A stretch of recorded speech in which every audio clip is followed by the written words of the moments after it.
completamente de assunto por aqui. A gente está na linha agora com o professor Leonardo Trevisan, professor de Relações Internacionais da ESPM, porque também temos muitos assuntos no noticiário aí, para a gente tentar entender um pouquinho mais. Professor, antes de começar com as perguntas, claro, seja muito bem-vindo mais uma vez aqui à Band News FM, tudo bem? Ih, rapaz, perdemos o professor.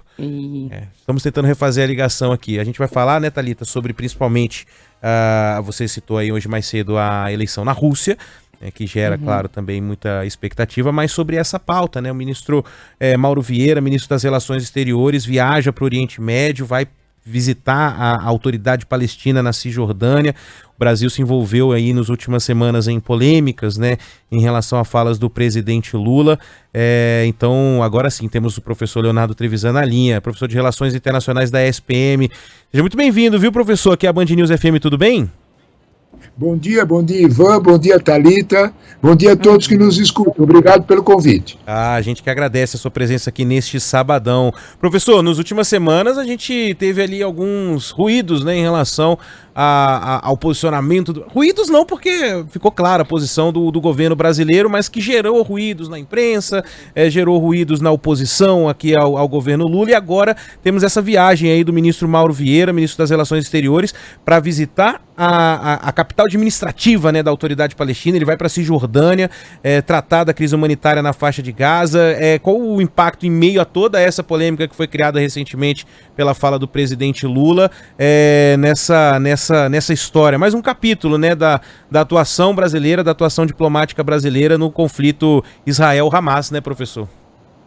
Sem dúvida nenhuma, Ivan. Eu acho que você achou a palavra certa. Mais um capítulo. É bem isso, né?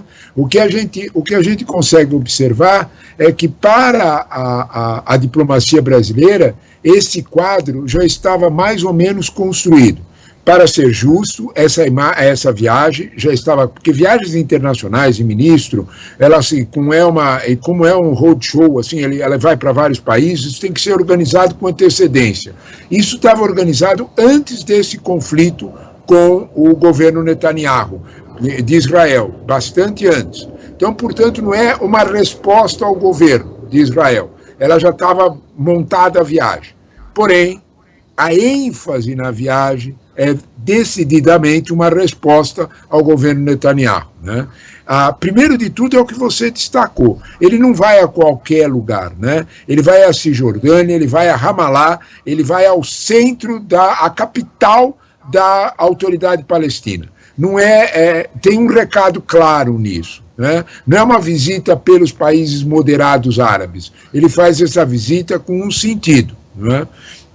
É claro também que o Brasil, como outros países, está manifestando muita preocupação com a crise humanitária em Gaza. Isso é evidente. Nós já estamos com mais de 30 mil mortos. É indiscutível a preocupação mundial. O governo Biden, por exemplo, está oficializando a primeira entrega de 200 toneladas por mar, né, pelo Mediterrâneo, para tentar mitigar, minorar essa tragédia humana. Claro que essa preocupação existe. Por outro lado, como você disse também, né, houve um acirramento das tensões com Israel com as declarações. É um jogo, Ivan. Essa é mais uma rodada desse jogo, não há dúvida nenhuma. Agora, professor, até pegando esse finalzinho aí da fala do senhor, né, um jogo, essa posição de ir fazer essa visita, né, enfim, conversar com as autoridades e meio que deixar Israel ali de ladinho, apesar do governo brasileiro ter dito, olha, se Israel quiser conversar, a gente vai conversar, enfim, a viagem já estava marcada antes, a gente sabe disso, mas tudo também pode mudar ali no curso da viagem. Esse posicionamento de deixar um pouquinho escanteado Israel e aí aguardar, se eles quiserem nos provocar e não ir atrás, não deixa essa tensão ainda maior, esse momento que a gente vive com Israel ainda mais tenso? Sem dúvida, né? Digamos assim, que é aquela atitude daqueles meninos briguentos, né? Que ele põe mais uma linha quinta série. Mais uma linha na linhazinha vermelha. Fez mais um desaforinho, né? É claro, é isso aí mesmo, né? De alguma forma,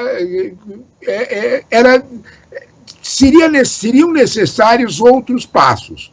É verdade também, Thalita, que Israel tem feito seguidas declarações que também não são favoráveis a um entendimento, com exceção do embaixador israelense no Brasil, que tem feito esforços na direção de uma conciliação. Porém, em Israel, o governo Netanyahu, pressionado muito pelas posições muito radicais dentro do governo, tem resistido. O episódio com o Brasil, Thalita, eu temo que ele tenha muito mais referências nas questões internas do Brasil, né, essencialmente com o governo anterior, e nas questões internas em Israel, a sobrevivência do governo Netanyahu. Eu não sei muito se uns e outros, tanto a diplomacia brasileira como a diplomacia israelense, estão efetivamente muito envolvidos na questão maior, que é a questão de Gaza. Eu acho que eles estão envolvidos em suas questões internas e um usando o outro para uma certa, vamos dizer desta forma, para uma certa publicidade das suas posições internas, tanto um quanto o outro. Inclusive, às vezes, usando esse mesmo exemplo que o senhor usou, né? A gente pegar lá o primeiro-ministro lá, o ministro das Relações Exteriores de Israel, né? Com publicações no Twitter, né? E memes, é uma coisa que vai meio que deixando de lado o principal ponto, que é justamente a crise humanitária. Professor Trevisan, queria mudar de assunto aqui, falar sobre as eleições na Rússia. A gente está acompanhando de longe. Ao que parece, teremos mais um mandato de Vladimir Putin pelos próximos 6 anos. Ele já comanda o país há 25, né? A gente está falando aí de um período muito grande. Críticos dizem que a Rússia é uma ditadura, mas a gente vê exemplos de que ali se tem uma democracia, eleições livres, entre aspas, né? Coisas que acontecem aqui nos nossos vizinhos também.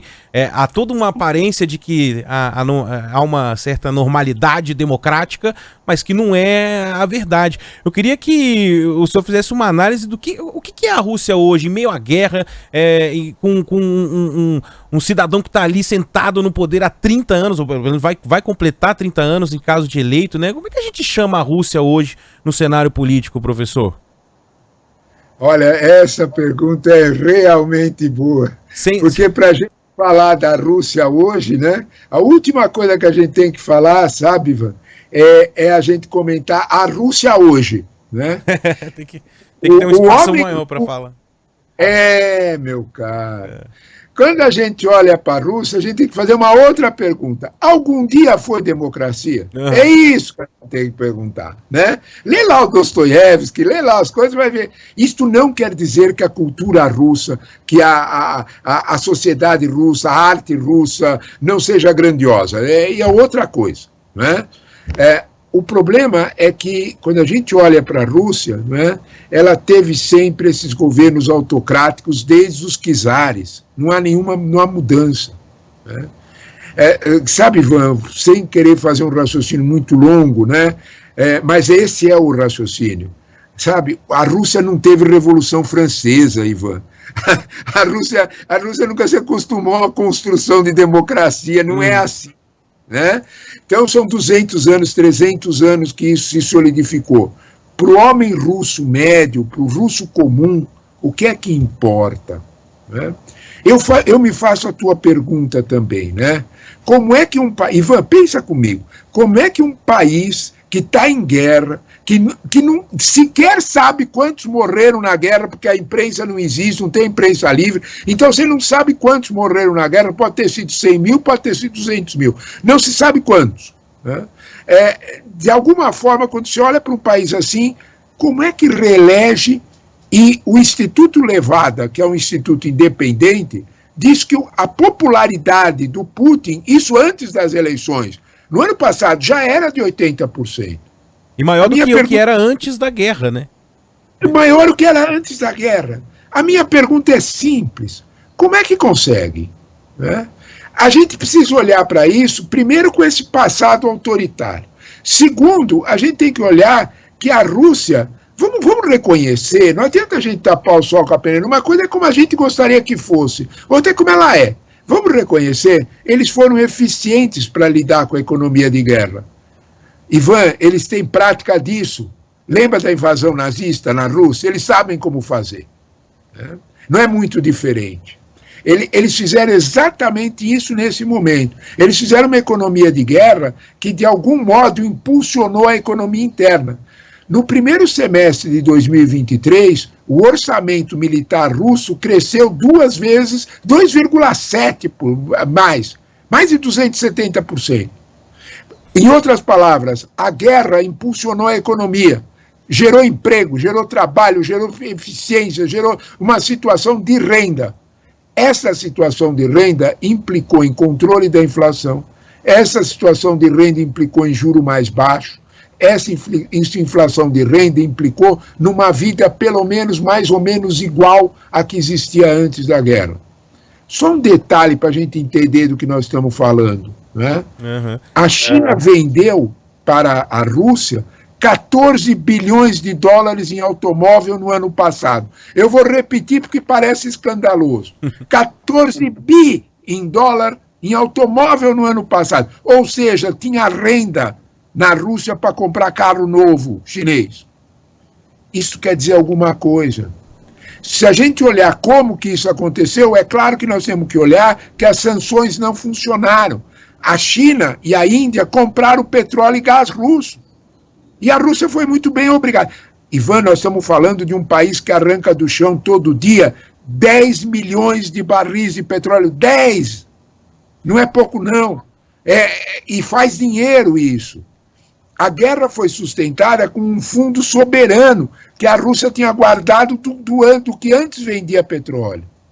Quando a gente somar isso a uma habilidade política do Putin de perceber certas situações e fazer promessas que o povo quer ouvir, a gente entende esses 80%.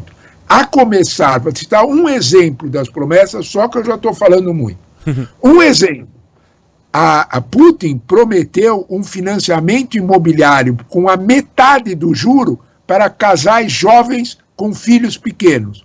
Imagina o impacto disso nas famílias. Sim.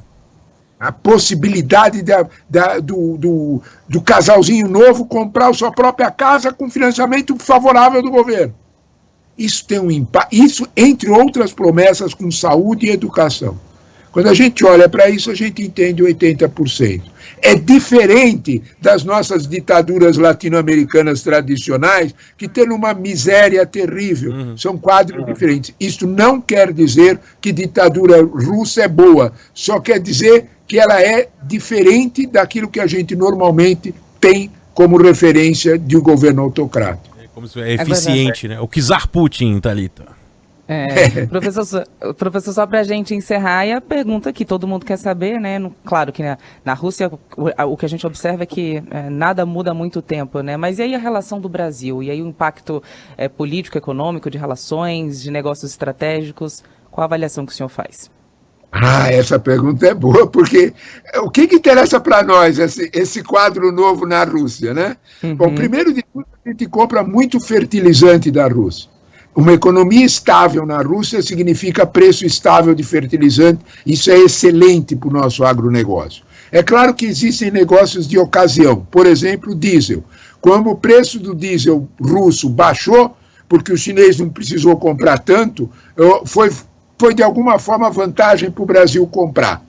Talvez, Thalita, a gente tenha que olhar para o futuro da Rússia, a nossa referência, não dentro da Rússia, e sim com os resultados da eleição norte-americana. Se ganhar Biden, a guerra na Ucrânia e o futuro da Rússia, as relações com o Brasil será uma. Se ganhar Trump, será outra bem diferente. E aí, dependendo de quem ganhar, a gente conta com a sua participação sempre aqui, viu, professor? Porque o tempo é curto, mas é sempre importante e muito bom ouvi-lo aqui na Band News FM. Vamos esperar, então, o final dessa eleição. Quem será que vai ganhar lá na Rússia, hein? Amanhã.